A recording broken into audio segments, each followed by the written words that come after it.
Hello viewers and welcome back to Law Chakra. अब हमने अपने वीडियो से आपको कई ऐसे इंटरेस्टिंग न्यूज और अपडेट्स दी है जो लोगों को बुरी तरह से शॉक कर देती है। और आए दिन हमने देखा भी है कि कैसे कुछ मिस्टेक्स पॉलिटिशियन से लेकर जजेस से भी हो जाती है। पर क्या हो जब एक मिस्टेक सुप्रीम कोर्ट से भी हो जाए। न्याय का मंदिर सुप्रीम कोर्ट सिर्फ न्याय देने का एक जरिया नहीं बल्कि खुद अपने फैसलों को रिव्यू करने और गलती सुधारने का जज्बा भी रखता है। ये एक केस से हमें आज फिर से पता चला है और आप सुनकर चौंक जाएंगे कि इसी मिसाल का एक जरिया बना है मनीष सिसोदिया का एक्सरसाइज पॉलिसी केस, जहां सुप्रीम कोर्ट ने एक यूनिक ऑर्डर पास किया है। अब यूनिक ऑर्डर्स की बात करें तो ऑलरेडी सुप्रीम कोर्ट में जस्टिस BR गवई और KV विश्वनाथन की बेंच ने देश में तहलका मचा दिया था जब उन्होंने मनीष सिसोदिया को 18 महीने के बाद जेल से रिहा करने का ऑर्डर दिया था, ये क्लेम करते हुए कि ED और CBI द्वारा इन्वेस्टिगेटेड इस दिल्ली पॉलिसी स्कैम में ट्रायल का नामो निशान नहीं है। तो ऐसे में एक इंसान का इतने लंबे समय से जेल में रहना उसकी पर्सनल लिबर्टी को हैम्पर करता है। पर इसी बेल में कुछ फेर बदल की मांग करते हुए सिसोदिया की ओर से सीनियर एडवोकेट अभिषेक मनु सिंघवी पहुंचे थे।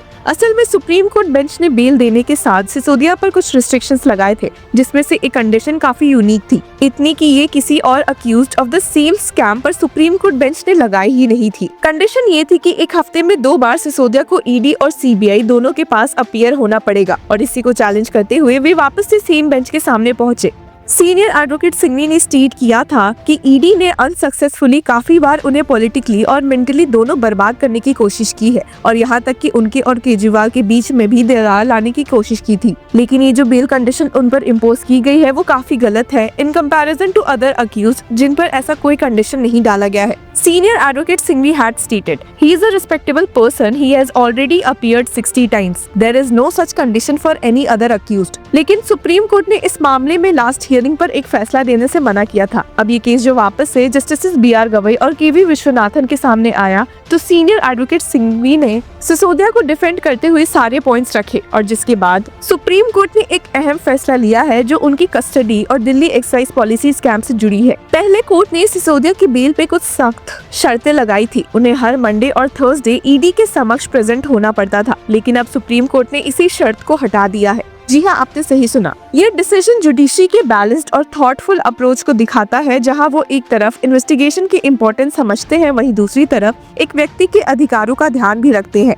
पर जहां सुप्रीम कोर्ट ने अभी सिसोदिया को रिलीफ दी है, वहीं वे दिल्ली हाईकोर्ट भी जा पहुंचे हैं एक नया केस लेते हुए। तो आपको बता दें कि दिल्ली हाई कोर्ट मनीष सिसोदिया की वो पिटीशन सुन रहा है जिसमें वो ट्रायल कोर्ट के कॉग्निजेंस ऑर्डर को चैलेंज कर रहे हैं PMLA केस में, और ये आर्ग्यू कर रहे हैं कि section 197 of the criminal procedure code के अंडर गवर्नमेंट सैंक्शन नहीं मिलने की वजह से एक पब्लिक सर्वेंट को प्रोसिक्यूट करना पॉसिबल नहीं है। Senior advocate Vikram Chaudhary representing Sisodia ने सुप्रीम कोर्ट के उसी केस को रेफर किया है जहां उन्होंने सैंक्शन से जुड़ा ये ऑर्डर पास किया था, और कुछ ऐसे केसेस को भी रेफर किया गया where proceedings were stayed due to the lack of requisite sanction. इस केस में ED के स्पेशल काउंसिल जोहेब हुसैन ने एडजर्नमेंट की रिक्वेस्ट की थी, ये बताते हुए कि ASG SV राजू जो केस में उनको लीड कर रहे हैं अनअवेलेबल है। उन्होंने ये भी कहा था कि हियरिंग को अरविंद केजरीवाल के कनेक्टेड मैटर के साथ अलाइन किया जाए जो कि 20 दिसंबर के लिए शेड्यूल्ड है। इस मामले की सुनवाई भी जस्टिस मनोज कुमार ओहरी के सामने हुई थी, जिन्होंने ऑब्जर्व किया कि बिभू प्रसाद जजमेंट में सुप्रीम कोर्ट ने ये कहा था कि ED प्रॉपर सैंक्शन के बिना प्रोसीड नहीं कर सकती। अब ये मैटर 20 दिसंबर को सुनवाई के लिए लिस्ट किया गया है केजरीवाल केस के साथ। और आपको याद दिला देते हैं कि यहाँ पर फॉर्मर दिल्ली CM अरविंद केजरीवाल के कौन से प्ली फाइल्ड की बात हो रही है। तो जब supreme court bench of justice Abhay S Oka और AG मशी ने ऑब्जर्व किया कि CRPC के सेक्शन 197 सब सेक्शन 1 का पर्पस पब्लिक सर्वेंट्स को उनकी ड्यूटी के दौरान होने वाले प्रोसिक्यूशन से प्रोटेक्ट करना है, और कहा था कि जब तक prevention of money laundering act में कन्फ्लिक्टिंग प्रोविजन ना हो तब तक ये प्रोटेक्शन लागू होगा। तो इसी बात का फायदा उठाते हुए फॉर्मर CM भी दिल्ली हाईकोर्ट जा पहुंचे थे, इसीलिए क्योंकि सुप्रीम कोर्ट के इस फैसले से ED को भी अब परमिशन लेनी होगी section 197 sub section 1 of CRPC के तहत, जो कि कहता है कि अगर किसी पब्लिक सर्वेंट के खिलाफ प्रोसिक्यूशन चलाना हो उनकी ड्यूटी के दौरान की गई किसी एक्ट के लिए, तो पहले कॉम्पिटेंट गवर्नमेंट अथॉरिटी का सैंक्शन लेना जरूरी है। फॉर्मर CM अरविंद केजरीवाल ने दिल्ली हाईकोर्ट अप्रोच किया था ट्रायल कोर्ट प्रोसीडिंग्स पर टेम्परेरी स्टे की डिमांड के साथ, हालांकि इसे दिल्ली हाईकोर्ट ने सख्त मना कर दिया। ED और CBI इस केस में लिकर पॉलिसी स्कैम को लेकर काफी एक्टिव है, जिसमें केजरीवाल का रोल भी क्वेश्चन हो रहा है। आपको याद भी दिला दे कि इस साल के जुलाई में Delhi Rouse Avenue court took note of a supplementary chargesheet filed against Kejriwal by the ED. आम आदमी पार्टी के सूत्रों ने बताया है कि फॉर्मर दिल्ली सीएम ने दिल्ली हाईकोर्ट का रुख इस ट्रायल प्रोसीडिंग्स को रुकवाने के लिए इसलिए इस्तेमाल किया है क्योंकि सुप्रीम कोर्ट के लेटेस्ट जजमेंट को अगर ध्यान में रखा जाए तो ईडी ने उनके खिलाफ प्रोसिक्यूशन शुरू करने से पहले कोई परमिशन नहीं ली थी। और वहीं एक नजर अगर हम वापस से सिसोदिया केस पर डालें